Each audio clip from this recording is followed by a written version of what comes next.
Trump ক্ষুব্ধ, Netanyahu চাপে, মধ্যপ্রাচ্যে নতুন সমীকরণ। আর প্রশ্ন একটাই, সবচেয়ে বড় মিত্রকেই কি হারাতে বসেছেন ইসরায়েলের প্রধানমন্ত্রী? যে নেতানিয়াহু ট্রাম্পকে হোয়াইট হাউসে ইসরায়েলের সবচেয়ে বড় বন্ধু বলেছিলেন, সেই ট্রাম্পই এখন তাকে ধমক দিচ্ছেন প্রকাশ্যে সাংবাদিকদের সামনে। কোনো রাগঢাক নেই, নেই কোনো কূটনৈতিক ভাষা, সরাসরি বার্তা। ট্রাম্প বলেন, আমেরিকা না থাকলে ইসরায়েল থাকতো না, তাকে ছাড়া আজকের ইসরায়েল অসম্ভব ছিল। ইসরায়েলের আনুষ্ঠানিক অনুরোধ প্রত্যাখ্যান করেছে ওয়াশিংটন। ইসরায়েলি গণমাধ্যম খবরে এই তথ্য জানানো হয়েছে। বিষয়টি মধ্যপ্রাচ্যে চলমান উত্তেজনার মধ্যে নতুন করে কূটনৈতিক আলোচনা ও বিতর্কের জন্ম দিয়েছে। ভূমধ্যসাগর থেকে পারস্য উপসাগর আজ বিশ্ব রাজনীতির মানচিত্রে এক অভূতপূর্ব উত্তেজনার পারদ। ওয়াশিংটনের করিডোরে গুঞ্জন আর তেল আবিবের বারান্দায় আর্তনাদ। যুক্তরাষ্ট্র এবং ইরানের মধ্যে স্বাক্ষরিত সেই বহু প্রতীক্ষিত এবং রহস্যময় চুক্তির টেক্সট বা মূল নথি দেখার জন্য ইসরায়েল মরিয়া হয়ে অনুরোধ জানিয়েছিল, কিন্তু হোয়াইট হাউসের দরজা ছিল বন্ধ। পরাশক্তি আমেরিকার এই সরাসরি প্রত্যাখ্যান মধ্যপ্রাচ্যের ভূ রাজনীতিতে এক বিশাল ফাটল ধরিয়ে দিয়েছে, যা এখন আলোচনার কেন্দ্রবিন্দুতে। আর এই ঘটনাটি ইসরায়েলের নীতি নির্ধারকদের কপালে চিন্তার ভাঁজ ফেলেছে।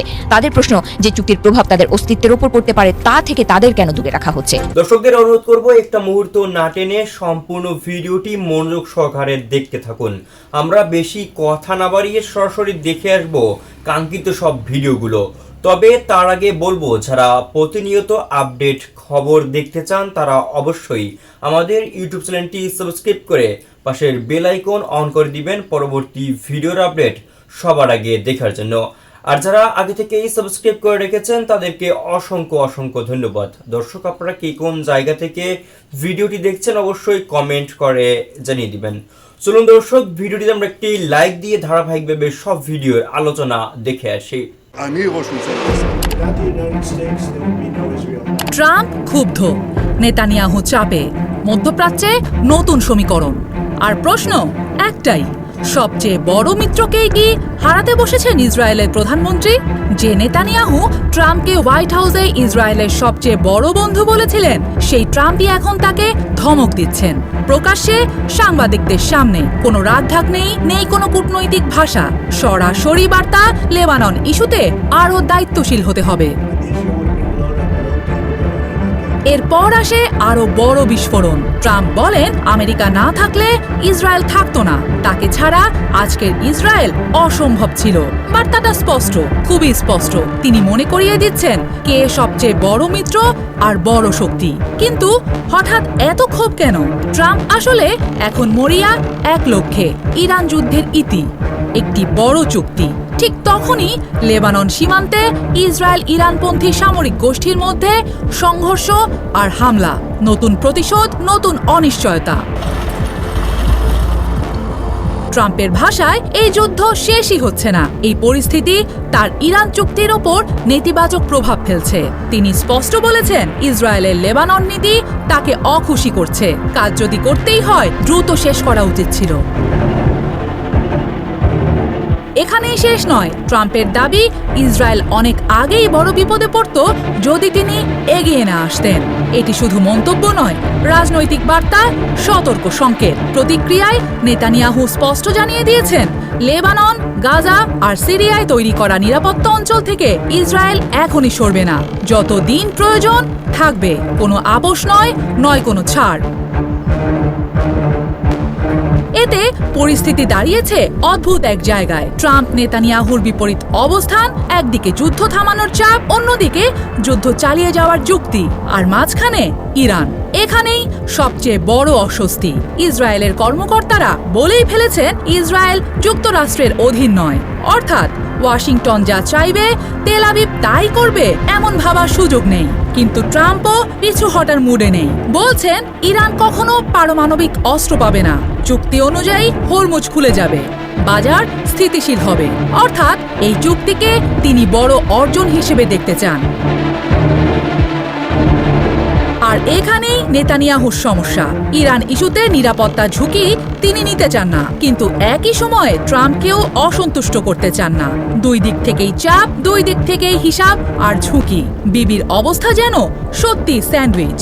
নেতানিয়াহুর কর্মকাণ্ডে বহু মার্কিন প্রেসিডেন্ট যেমন ওবামা, বাইডেন বিরক্ত হয়েছেন, কিন্তু ট্রাম্পের মতো করে কেউ প্রকাশ্যে তার বিরুদ্ধে আঙুল তোলেননি, রাগঢাক না রেখে এত স্পষ্ট ভাষায় বার্তাও দেননি। তাই জেনেভার চুক্তি এখন শুধু ইরানের ভবিষ্যৎ নয়, নির্ধারণ করবে ট্রাম্প নেতানিয়াহু সম্পর্কের ভবিষ্যৎও।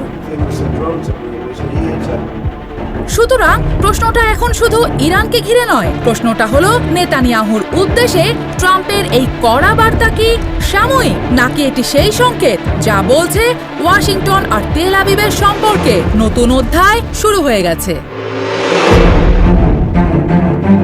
জীবনানন্দের অতি চর্চিত দুটি লাইন, প্রেম ধীরে মুছে যায়, নক্ষত্রেরও একদিন মরে যেতে হয়, সেই দশাই যেন এখন হয়েছে যুক্তরাষ্ট্র ও ইসরায়েলের। যে দুই দেশকে দীর্ঘদিন ধরে সবচেয়ে ঘনিষ্ঠ মিত্র হিসেবে দেখা গেছে, হাতে হাত মিলিয়ে হামলা বিদ্বেষ ছড়াতে দেখা গেছে, তাদের মধ্যে কি এবার সত্যিই দূরত্ব তৈরি হচ্ছে? সাম্প্রতিক ইরান যুক্তরাষ্ট্র শান্তি চুক্তির ঘোষণার পর ইসরায়েলে যে প্রতিক্রিয়া দেখা গেছে তা অন্তত এমন প্রশ্নই সামনে নিয়ে এসেছে। ঘটনা শুরু 14 জুন গভীর রাতে। পাকিস্তানের প্রধানমন্ত্রী শাহবাজ শরীফ ঘোষণা করেন যুক্তরাষ্ট্র ও ইরানের মধ্যে একটি শান্তি চুক্তি সম্পন্ন হয়েছে। সামাজিক যোগাযোগ মাধ্যম এক্সে দেয়া এক বার্তায় তিনি জানান, এই চুক্তির আওতায় লেবানন সহ বিভিন্ন সংঘাতপূর্ণ এলাকায় স্থায়ীভাবে সামরিক অভিযান বন্ধের বিষয়টি অন্তর্ভুক্ত রয়েছে। এই ঘোষণার পরপরই আন্তর্জাতিক মহলে আলোচনা শুরু হয়। আরও বড় বিষয় হলো পরে যুক্তরাষ্ট্র ও ইরান দুই পক্ষই আলোচনার অগ্রগতির বিষয়টি নিশ্চিত করে। মার্কিন প্রেসিডেন্ট ডোনাল্ড ট্রাম্প বলেন চুক্তিটি প্রায় সম্পূর্ণ। অন্যদিকে ইরানের কর্মকর্তারাও জানান চূড়ান্ত সমঝোতার পথ এখন অনেকটাই পরিষ্কার। কিন্তু এই ঘোষণার পর যে দেশটিতে সবচেয়ে বেশি অস্বস্তি দেখা গেছে সেটি হলো ইসরায়েল। কারণ চুক্তির অন্যতম গুরুত্বপূর্ণ শর্ত হিসেবে লেবানন সহ বিভিন্ন ফ্রন্টে সংঘাত বন্ধের বিষয়টি সামনে এসেছে, আর এখানেই আপত্তি তেল আবিবের। ইসরায়েলি সংবাদ মাধ্যমগুলোর তথ্য অনুযায়ী প্রধানমন্ত্রী বেনিয়ামিন নেতানিয়াহু স্পষ্টভাবে জানিয়ে দিয়েছেন ইসরায়েল এই চুক্তি মানতে বাধ্য নয়। তিনি নাকি প্রেসিডেন্ট ট্রাম্পকেও বলেছেন লেবাননকে কেন্দ্র করে ইরানের কোনো শর্ত তারা মেনে নেবে না। এরপরই দেখা যায় আরও কঠোর অবস্থান। ইসরায়েলের প্রতিরক্ষা মন্ত্রী ইসরায়েল কাটস ঘোষণা করেন লেবানন, সিরিয়া এবং গাজায় ইসরায়েলি বাহিনীর উপস্থিতি কোনো সময়সীমার মধ্যে সীমাবদ্ধ থাকবে না। অর্থাৎ যুদ্ধবিরতির আলোচনা চললেও সামরিক অবস্থান থেকে সরে আসার কোনো ইঙ্গিত নেই। শুধু তাই নয়, ইসরায়েলের কয়েকজন মন্ত্রী প্রকাশ্যেই এই চুক্তির সমালোচনা করেছেন। অর্থমন্ত্রী বেজালেল স্মোট্রিচ দাবি করেন ইরানের সঙ্গে এই সমঝোতা শুধু ইসরায়েলের জন্য নয়, পুরো পশ্চিমা বিশ্বের জন্যই ক্ষতিকর। তার মতে প্রয়োজনে ইসরায়েলকে একাই নিজের নিরাপত্তার লড়াই চালিয়ে যেতে হবে। ইসরায়েলের জাতীয় নিরাপত্তা মন্ত্রী ইটামার বেন গভিরও একই ধরনের বার্তা দিয়েছেন। তিনি বলেন ট্রাম্পের করা কোনো চুক্তি ইসরায়েলের উপর বাধ্যবাধকতা সৃষ্টি করে না। ইসরায়েল একটি স্বাধীন রাষ্ট্র এবং নিজের নিরাপত্তা নিয়ে সিদ্ধান্ত নেওয়ার অধিকার শুধুমাত্র তাদেরই। তবে সবচেয়ে আলোচিত প্রতিক্রিয়া এসেছে ইসরায়েলের ডানপন্থী মিডিয়া ও রাজনৈতিক শিবির থেকে। সেখানে অনেকেই ট্রাম্পের বিরুদ্ধে সরাসরি ক্ষোভ প্রকাশ করেছেন। কেউ কেউ অভিযোগ করেছেন যুক্তরাষ্ট্র ইসরায়েলকে একা ফেলে দিয়েছে, আবার কেউ কেউ ওয়াশিংটনের ভূমিকার সমালোচনা করে বিশ্বাসঘাতক আমেরিকা শব্দটিও ব্যবহার করেছেন। অন্যদিকে ইসরায়েলের ভেতরেই নেতানিয়াহুর সমালোচনার সুযোগ নিয়েছে বিরোধীরা। মধ্য বামপন্থী নেতা ইয়ার গোলান বলেছেন এই চুক্তি দেখিয়ে দিয়েছে যে ইরানকে মোকাবেলায় নেতানিয়াহুর দীর্ঘদিনের কৌশল ব্যর্থ হয়েছে। তার মতে ইসরায়েল এখন আগের চেয়ে বেশি দুর্বল অবস্থানে দাঁড়িয়ে আছে। দেশটির সাবেক সেনাপ্রধান গাদি আইজেনকোটও একই ধরনের উদ্বেগ প্রকাশ করেছেন। তিনি বলেছেন এই চুক্তি ইসরায়েলের নিরাপত্তা নিয়ে যে প্রশ্নগুলো রয়েছে তার কোনো সমাধান দেয়নি, বরং বছরের পর বছর সংঘাতের পর দেশটি এখন এক জটিল বাস্তবতার মুখোমুখি। আর সাবেক প্রধানমন্ত্রী নাফতালি বেনেট সরাসরি নেতানিয়াহুর সরকারের সক্ষমতা নিয়েই প্রশ্ন তুলেছেন। তার অভিযোগ বর্তমান সরকার সিদ্ধান্তহীনতায় ভুগছে এবং দেশকে একটি দীর্ঘস্থায়ী সংঘাতের দিকে ঠেলে দিয়েছে। আমাদের উঠে দাঁড়াতে হবে। সকল অন্যায়ের বিরুদ্ধে রুখে দাঁড়ানোর এনার্জি পার্টনার। সব মিলিয়ে পরিস্থিতি একটি গুরুত্বপূর্ণ প্রশ্ন সামনে নিয়ে এসেছে। যুক্তরাষ্ট্র ও ইসরায়েলের সম্পর্ক কি আগের মতো রয়েছে, নাকি পর্দার আড়ালে ধীরে ধীরে তৈরি হচ্ছে নতুন ফাটল? ট্রাম্প প্রশাসন কি মধ্যপ্রাচ্যে নতুন সমীকরণ খুঁজছে, আর সেই সমীকরণে ইসরায়েলের অবস্থান কি আগের মতোই অটুট, নাকি ইসরায়েলকে ফেলে যুক্তরাষ্ট্র বেছে নিচ্ছে মধ্যপ্রাচ্যের নায়ক ইরানকে? ভূমধ্যসাগর থেকে পারস্য উপসাগর আজ বিশ্ব রাজনীতির মানচিত্রে এক অভূতপূর্ব উত্তেজনার পারদ। ওয়াশিংটনের করিডোরে গুঞ্জন আর তেল আবিবের বারান্দায় আর্তনাদ। যুক্তরাষ্ট্র এবং ইরানের মধ্যে স্বাক্ষরিত সেই বহু প্রতীক্ষিত এবং রহস্যময় চুক্তির টেক্সট বা মূল নথি দেখার জন্য ইসরায়েল মরিয়া হয়ে অনুরোধ জানিয়েছিল, কিন্তু হোয়াইট হাউসের দরজা ছিল বন্ধ। পরাশক্তি আমেরিকার এই সরাসরি প্রত্যাখ্যান মধ্যপ্রাচ্যের ভূ রাজনীতিতে এক বিশাল ফাটল ধরিয়ে দিয়েছে, যা এখন আলোচনার কেন্দ্রবিন্দুতে। গণমাধ্যমের খবর অনুযায়ী রবিবার ডিজিটাল পদ্ধতিতে ইরান এবং যুক্তরাষ্ট্রের মধ্যে এই সমঝোতা স্মারক স্বাক্ষরিত হওয়ার পরপরই শুরু হয় আসল নাটক। আপাতত এই নথির গোপনীয়তা রক্ষা করাই তাদের প্রধান লক্ষ্য, আর এই ঘটনাটি ইসরায়েলের নীতি নির্ধারকদের কপালে চিন্তার ভাঁজ ফেলেছে। তাদের প্রশ্ন, যে চুক্তির প্রভাব তাদের অস্তিত্বের ওপর পড়তে পারে তা থেকে তাদের কেন দূরে রাখা হচ্ছে। এদিকে হোয়াইট হাউস থেকে সরাসরি কোনো মন্তব্য না এলেও বিষয়টি নিয়ে মার্কিন প্রশাসনের ভেতরে চলছে অন্যরকম আলাপচারিতা। Vice president JD Vance network টেলিভিশনগুলোতে এসে এই সমঝোতাকে ডিফেন্ড করছেন। তার মতে ইরানের সঙ্গে আলোচনার টেবিলে বসাটাই নাকি কূটনীতির সবচেয়ে বড় সফলতা, কিন্তু এই সাফল্যের আড়ালে যে কি লুকিয়ে আছে তা জানতেই এখন অধীর আগ্রহে অপেক্ষা করছে গোটা বিশ্ব। ইসরায়েলের ভেতরে থেকেও এই চুক্তি নিয়ে আসছে তীব্র প্রতিক্রিয়া। দেশটির অভিজ্ঞ রাজনৈতিক মহলে এই সমঝোতাকে খারাপ চুক্তি হিসেবে আখ্যায়িত করা হচ্ছে। অনেকেরই মতে এই চুক্তির মাধ্যমে ইরান কার্যত পারমাণবিক শক্তিতে রূপান্তরিত হওয়ার সুযোগ পেয়ে যাচ্ছে।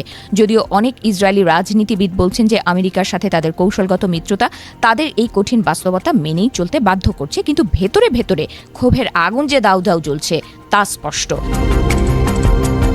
প্রেসিডেন্ট ডোনাল্ড ট্রাম্পের ভূমিকা এই পুরো ঘটনায় এক ভিন্ন মাত্রা যোগ করেছে। একদিকে তিনি ইসরায়েলকে দেওয়া করা বার্তা দিয়ে বলছেন যে আমেরিকার সাহায্য ছাড়া তাদের অস্তিত্ব বিপন্ন হতে পারত।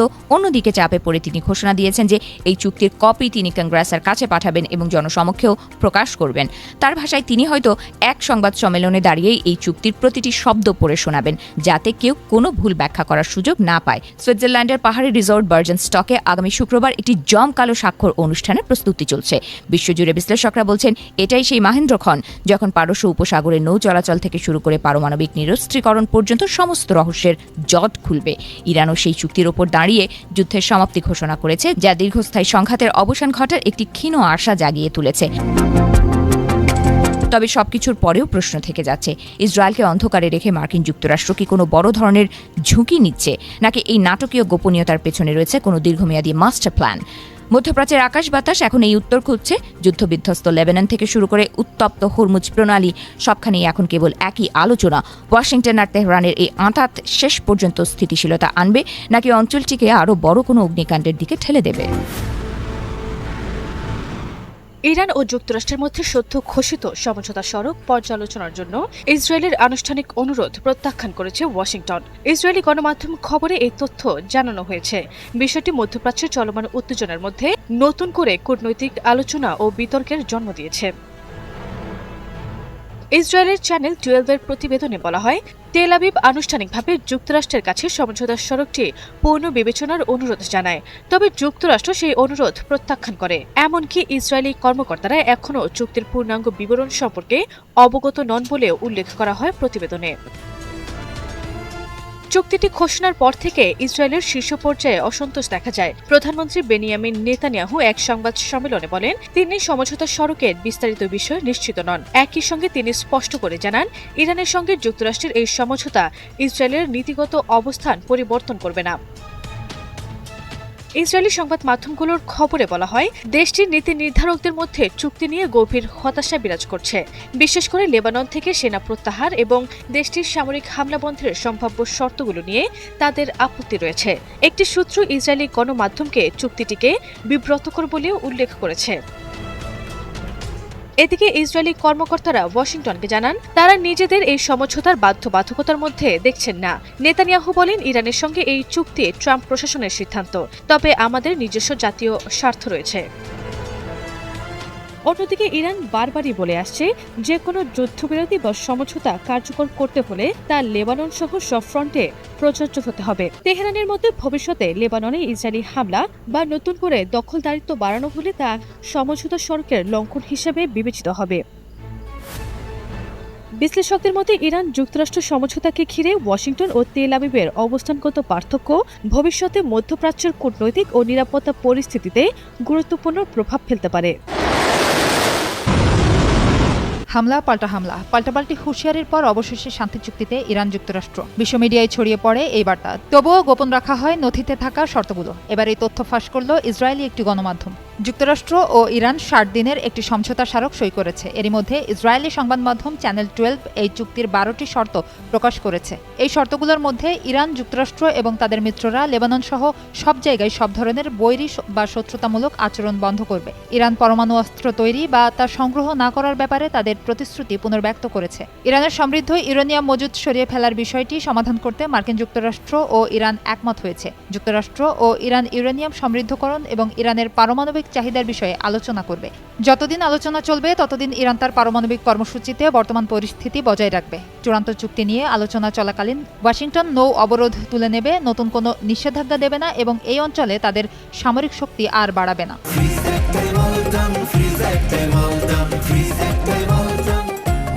তেহরান আগামী 60 দিনের জন্য হরমুজ প্রণালী দিয়ে বাণিজ্যিক জাহাজগুলো বিনামূল্যে ও নিরাপদ যাতায়াত নিশ্চিত করতে প্রয়োজনীয় ব্যবস্থা নেবে। এই সমঝোতা স্মারকটি বাস্তবায়িত হওয়া মাত্রই যুক্তরাষ্ট্র আটকে রাখা ইরানি সম্পদ ব্যবহারের সুযোগ করে দেওয়ার প্রতিশ্রুতি দিয়েছে। যদি একটি চূড়ান্ত চুক্তি সম্পন্ন হয় তবে মার্কিন যুক্তরাষ্ট্র 30 দিনের মধ্যে তাদের সেনা প্রত্যাহার করে নেবে এবং ইরানের উপর থেকে সব ধরনের নিষেধাজ্ঞা বাতিল করবে। যে কোনো চূড়ান্ত চুক্তির মধ্যে ইরানের পুনর্গঠনের জন্য $300 বিলিয়ন একটি তহবিল গঠনের পরিকল্পনা অন্তর্ভুক্ত থাকবে। আলোচনা চলাকালীন ইরান যাতে তেল বিক্রি করতে পারে সেজন্য ওয়াশিংটন সাময়িকভাবে তেহরানকে নিষেধাজ্ঞার আওতামুক্ত রাখবে। নৌ চলাচল এবং সামুদ্রিক সেবার নিয়মকানুন ঠিক করতে পারস্য উপসাগরীয় দেশগুলোর উপস্থিতিতে ইরান ও ওমানের মধ্যে আলোচনা অনুষ্ঠিত হবে।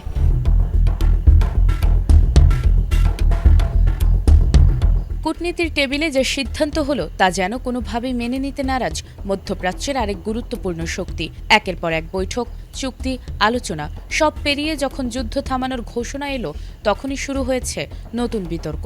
মিত্রের সিদ্ধান্তে ক্ষুব্ধ প্রতিক্রিয়া জানিয়ে নিজেদের অবস্থান স্পষ্ট করেছে ইসরায়েল। ইরান ও যুক্তরাষ্ট্রের মধ্যে যুদ্ধ অবসানের লক্ষ্যে একটি সমঝোতা চুক্তির ঘোষণা দিয়েছে পাকিস্তান। মধ্যস্থতাকারী হিসেবে চুক্তির বিষয়টি জানিয়ে দেশটির প্রধানমন্ত্রী শাহবাজ শরীফ বলেছেন, এতে লেবানন সহ সব ফ্রন্টে সামরিক অভিযান তাৎক্ষণিক ও স্থায়ীভাবে বন্ধ করার বিষয় রয়েছে। তবে চুক্তির ঘোষণা দেওয়ার পরে ইসরায়েলে তীব্র প্রতিক্রিয়া দেখা দেয়। দেশটির কর্মকর্তারা জানান তারা এই চুক্তির শর্ত মানতে বাধ্য নন। এমনকি দাবি করা হচ্ছে ইসরায়েলের প্রধানমন্ত্রী বেনিয়ামিন নেতানিয়াহু ট্রাম্পকে জানিয়েছেন লেবানন সংক্রান্ত কোনো শর্ত ইসরায়েল মেনে নেবে না।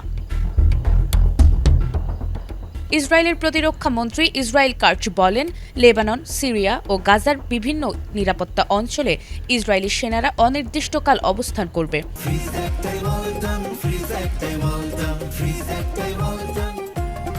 তিনি আরও জানান, দখলকৃত কিছু এলাকা থেকে বেসামরিক মানুষ সরিয়ে সেখানে থাকা স্থাপনাগুলো ধ্বংস করা হতে পারে।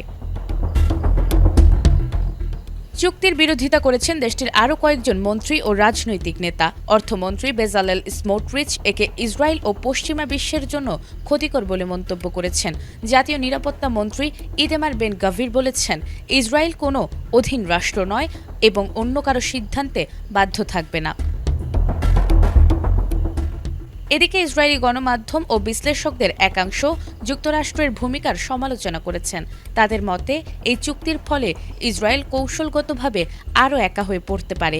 বিরোধী নেতা, সাবেক সেনাপ্রধান এবং সাবেক প্রধানমন্ত্রী নাফতালি বেনেটও চুক্তি ও সরকারের অবস্থানের সমালোচনা করেছেন। তাদের দাবি, বর্তমান পরিস্থিতি ইসরায়েলের নিরাপত্তা উদ্বেগ দূর করতে পারেনি, বরং নতুন অনিশ্চয়তার জন্ম দিয়েছে। দর্শক, এতক্ষণ সাথে থাকার জন্য অসংখ্য ধন্যবাদ। ইতিমধ্যে আপনারা ভিডিওর আলোচনা দেখে বুঝতে পেরেছেন আজকের ভিডিওটি কতটা গুরুত্বপূর্ণ। এই বিষয়ে আপনার মূল্যবান মন্তব্য অবশ্যই কমেন্ট করে জানিয়ে দিবেন। দর্শক, আজকের জন্য এতটুকুই ভিডিও ছিল। আর পরবর্তী আপডেট খবর পেতে আমাদের চ্যানেলটি অবশ্যই সাবস্ক্রাইব করে পাশের বেল আইকন অন করে দিবেন। আল্লাহ হাফেজ।